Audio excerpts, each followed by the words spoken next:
In the previous clip, we have defined the model wrapper base class that contains the methods getValue and setValue.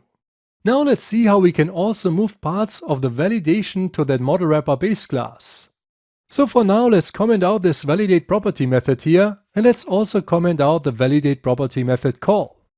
Now let's go to the model wrapper base class.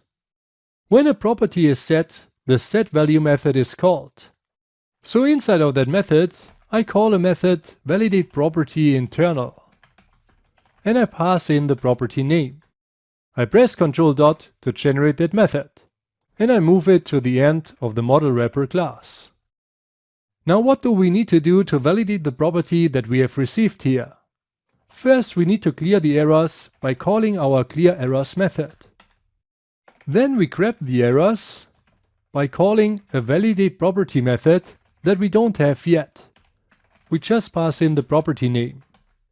I generate that method as well, and I make it protected virtual so that we can define the validation errors in a subclass. As a return value, I define an IEnumerable of string. I press Ctrl dot to add a using directive for system collections generic. In this base class, I just return null from that method. So now a subclass, like for example the friend wrapper, can override that method to return errors for a specific property. Now in our validate property internal method, we check if the errors that we have received are not null. If the errors are not null, we can use a for each loop to loop over the errors in that errors IEnumerable. For each error, we call the addError method of our notifyDataErrorInfo base class, and we pass in the property name and the error. Now we are done with this implementation in the model wrapper base class. We call this validate property internal method every time a property is set with a setValue method. Now let's go back to the friend wrapper. Actually, we don't need the call anymore in the setter of our firstName property. So this property looks exactly the same as all the other properties. Now let's scroll down to the bottom of the file and let's override here our validate property method. Now I scroll up to the validate property method that we have commented out before. I cut this switch statement and I remove the rest. I scroll down to the overrides and I paste the switch statement.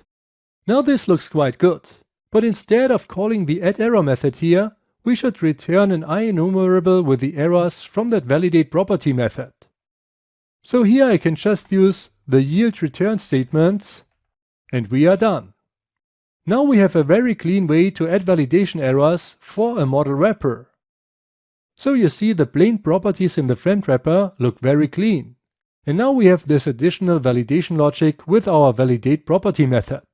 Let's run the application and let's see if it works. I select a friend and I type in Robert as a first name.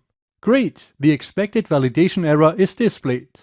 The next thing I want to show you is how you can extend the validation logic in the model wrapper so that it also validates the data annotations that we have defined on the friend model. On the properties of the friend class, we have used data annotations. Like on this firstName property, we have the data annotations required and string length. These data annotations are used by Entity Framework's code-first migrations to create the database. In the database, the firstName column of the friend table is not null because the firstName property of the friend model has the required data annotation. As you have seen at the beginning of this module, Entity Framework also validates the data annotations when you try to save an object to the database. If the object is not valid, Entity Framework throws an exception. Now I want to show you how you can validate these data annotations also in the user interface by using our iNotifyDataErrorInfo implementation.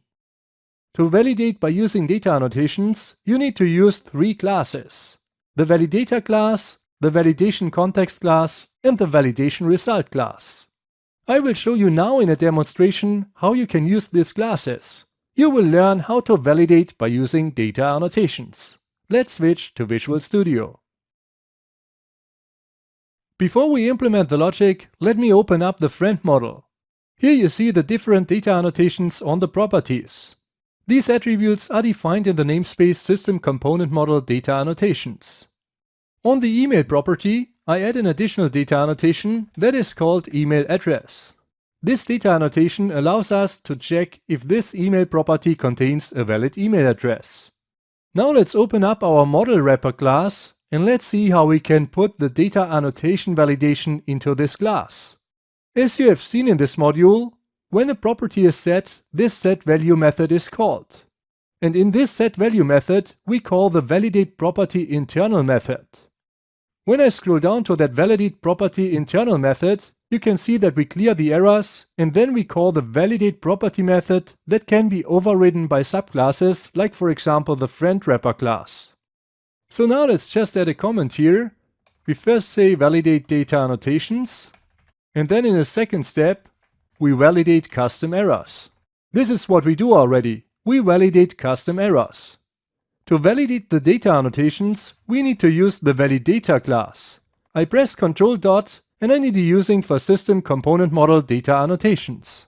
The validata class has different static methods. Here I want to use the try validate property method.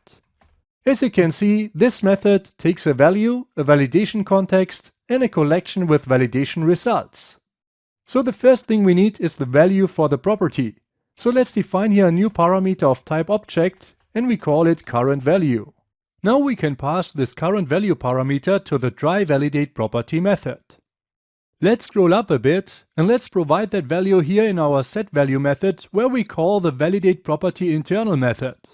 The setValue method gets the value as a parameter, so we just need to pass that value to the validate property internal method. Now I scroll down again to our validate property internal method. The next thing that we need for our try validate property method is the validation context and then our validation results collection. So let's create both. I create here a context variable and I assign a new validation context to it. I want to validate the model.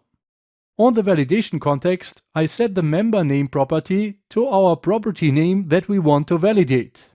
Now we can pass this validation context instance to the try validate property method.